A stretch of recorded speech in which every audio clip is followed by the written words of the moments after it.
This is all wrong. I shouldn't be up here. I should be back in school on the other side of the ocean.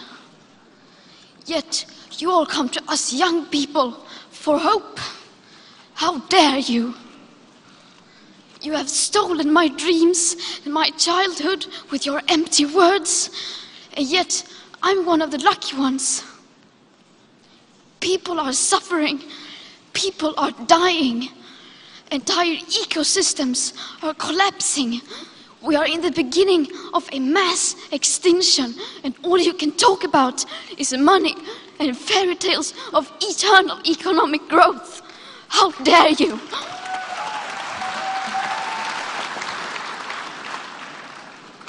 So I was wondering whether you thought climate change could be an issue that could unite us all on left and right, moving us beyond debates about C16 to discussions at the UN at Katowice next month, where perhaps humanity might finally discover its global map of meaning.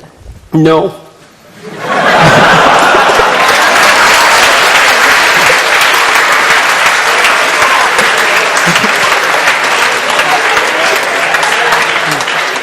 I mean, there's a couple of reasons. I mean, the first reason is that I spent a lot of time reading. I worked for a UN committee for 2 years on sustainable economic and ecological development, and read a very large amount during that period of time and learned a lot, much of which made me much more optimistic than I had been before I read the relevant literature, which was a real shock to me.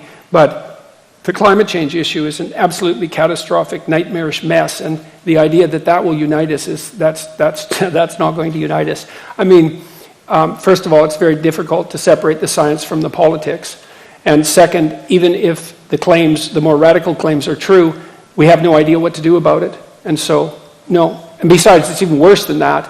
Here's one of the worst things about the whole mess is, so as you project outwards with regards to your climate change projections, which are quite unreliable to begin with, and the unreliability of the measurement magnifies as you move forward in time, obviously, because the errors accumulate. And so if you go out 50 years, the error bars around the projections are already so wide that we won't be able to measure the positive or negative effects of anything we do right now. So how in the world are you going to solve a problem when you can't even measure the consequence of your actions? Like, how is that even possible? And besides that, well, what's the solution? What are we going to do? Switch to wind and solar? Well, good luck with that. Just try it and see what happens. We can't store the power. Germany tried it. They produced more carbon dioxide than they did when they started because they had to turn on their coal-fired plants again. That wasn't a very good plan. Well, we don't want nuclear. It's like, okay, what happens at night? The sun goes down. Well, isn't that something we should have taken into account? Well, we got to flip on the coal-fired plants. Well, so it was a complete catastrophe, and all that happened was the price of electricity shot up. There's like zero utility. So that's not a solution. So what are we going to do about it? Well, we should cut back. We can't consume as much as we are all consuming. It's like, well, maybe, except the data that I've read indicate that if you can get the GDP of people up to about $5,000 a year, then they start caring about the environment, and the environment cleans up. So you could make a perfectly strong case, I think, and a reasonable one, perhaps even a humane one, that the actual idea would be to get everybody in the world who's poor, desperately so, out of poverty as fast as possible, which would increase consumption in the short term, because then they'd start to care about the environment and things would clean up. It's like, okay, well, what are we going to do about global warming? Well, good luck figuring that out. I don't see a solution on the horizon. I look at Bjorn Lomborg's work. I really like Bjorn Lomborg. I think he's a real genius. You can look him up if you want. He took the UN millennial goals. There's 200 of them. That's way too many goals if you're serious about goals, by the way, because 200 goals isn't a plan. It's a wish list. You have to prioritize. I'm serious. You have to prioritize. But they won't prioritize because each of the goals has its constituents. And if you prioritize, then you irritate the constituents. But if you don't prioritize, then you can't implement the plan. So what Lomborg did was gather a teams of economists, multiple teams, some of whom were Nobel Prize-winning economists. He had them assemble teams.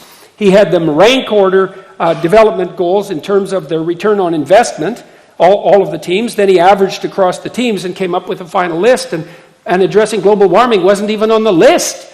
The most fundamental he wrote a book called How to Spend $75 Billion to Make the World a Better Place, and that's not very much money on a global scale. Almost everything that he recommended had to do with increased child nutrition in developing countries. It's like, these things are complicated, man. These are complicated. It's like, well, let's fix global warming. It's like, okay, well, good luck with that. First of all, how are you going to do that? And to think that will unite us, well, certainly not uniting us so far. So, no. And it's the kind of low-resolution thinking that just gets us absolutely nowhere. I like what Lomborg did way better. I think it's way more intelligent.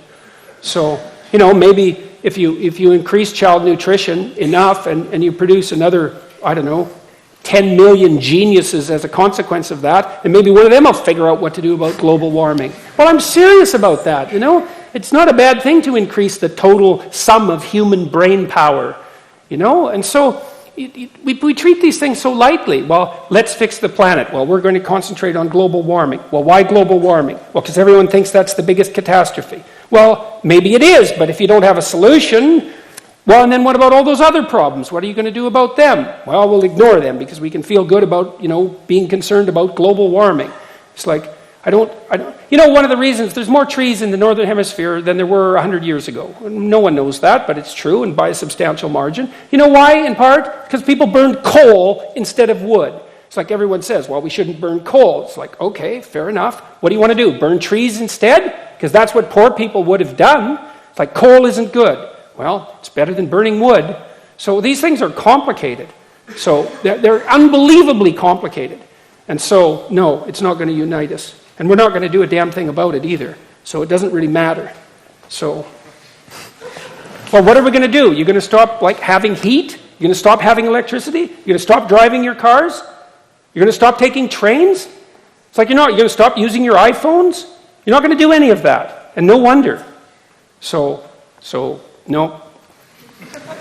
Thank you for that.